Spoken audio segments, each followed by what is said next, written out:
Alright guys, welcome back to another Dice Throne How to Play. This is going to be a very intensive video because this is a max complexity character, the Treant, complexity 6 out of 6, meaning that this is the hardest level difficulty in Dice Throne, and that becomes because we are going to finally use companions.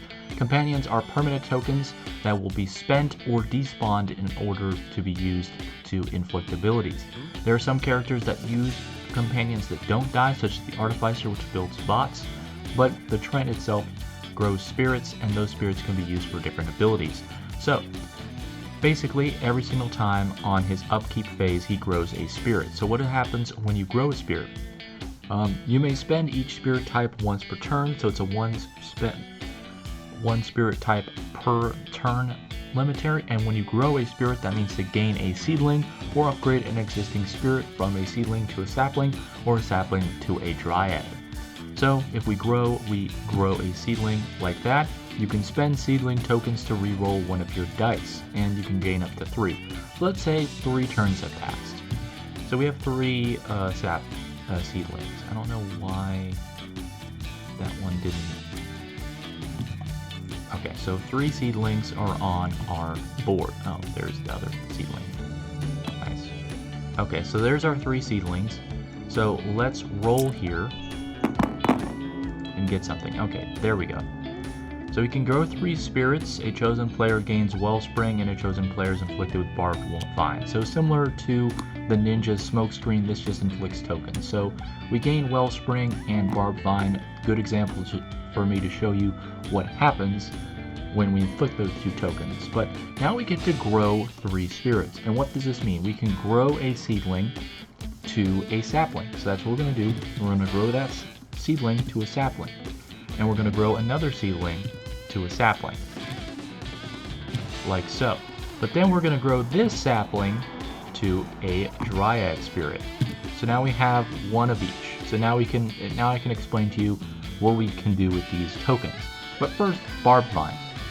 So on the opponent's turn, since we did no damage, it would be back to their turn. Every time they roll their dice, after the first roll attempt, they're dealt 1 damage. So let's say they take 3 roll attempts to get their combination.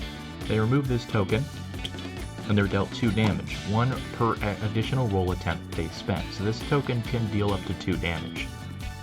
But what does Wellspring do? Let's say they targeted us with a 10 damage attack, so down to 40 health.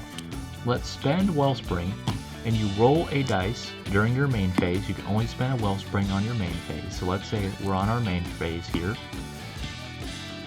where we also gain a seedling because we grow 1 spirit.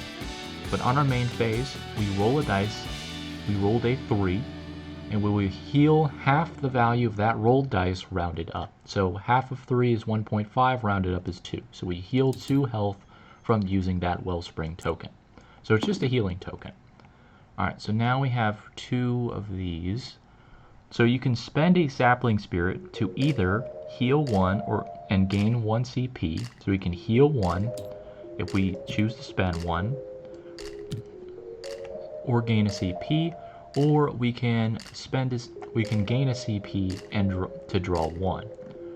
So basically we can spend a sapling and a CP to draw a card if we so choose. So either gain health or gain CP, or spend a sapling and 1 CP to draw a card for basically just 1 CP. So it's kind of like a 3 delta scenario where you can either choose to heal 1 or gain CP for 2, or spend the sapling, which is 2 delta plus 1 delta from the CP to draw 1 card.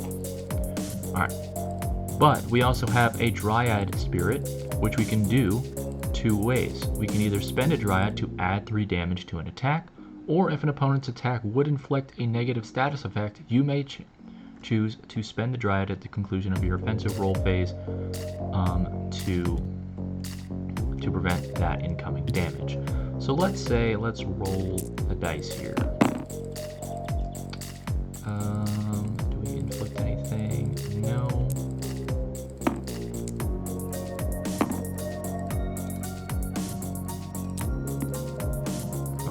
So let's say that we rolled a 4, 4, 5, 1, 2. We can activate this. We can deal 2 damage. We can remove up to 3 spirit, up to 2 spirits to add an additional 4 damage per spirit removed. You may discard Wellspring to make this undefendable. So let's say we had one of these tokens upgraded to a sapling spirit. We discard that sapling spirit to add 4 damage to this attack. Now we deal 6 damage, and let's spend this dryad to add 3 damage, meaning that this attack now does 9 damage, 9 defendable damage. But let's also say that over the course of the game, we upgraded this to a Dryad Spirit, and our opponent is attacking us with 8 incoming damage, and they're inflicting Barbed Vine on us. So let's say we're playing against another Treant, and they're inflicting 8 damage on us and inflicting Barbed Vine. We can spend that Dryad Spirit to remove that Barbed Vine so we don't take that status effect. Remember, it has to be negative, but we can basically spend the Dryad to prevent them from inflicting that negative status effect. And then once they're dealing only 8 damage to us, we roll our 3 dice via our defensive roll phase. It says roll 3. We rolled 1 branch, so we prevent 1 damage per branch, and then on a pair of leaves, which we have 2 5s, we grow a spirit, so of course we get a seedling from this. And then next turn we can grow another spirit and grow that into a sapling spirit to use. So the Treant is obviously a very complex character. You have to grow spirits from your seedlings, and you have to keep growing down this tier list, going from a seed to a sapling to a Dryad Spirit. It is a nice combination here, but obviously it is a very complex character. You do have a small and large strike that you can use to your advantage. Honestly, I would use these to pump your damage. If you have a bunch of spirits, you should go for Overgrowth, because you can remove those spirits to add 4 damage. Remember, you have a max of 3 spirits, 2 saplings, and 1 Dryad, so you can basically discard all of those saplings and Dryads to add 12 damage, meaning this is a 14 defendable damage attack if you have max spirits. So if you have max spirits, you might as well go for this while you have them. And then Splinter is an easy fallback if you fail with Overgrowth or getting a small or large stray. But that's going to do it for this video, guys. Thank you guys. As always, remember to like if you like, dislike if you don't, subscribe down below if you really like it. And that is the end of the original 8 Dice Throne characters from Season 1. We're going to move on to Season 2 when we go over the next 8 characters that were released around 2 years after the original 8 were released, and we'll go on from there. But thank you guys so much for watching, and I'll see you guys with the next hero. Toodaloo!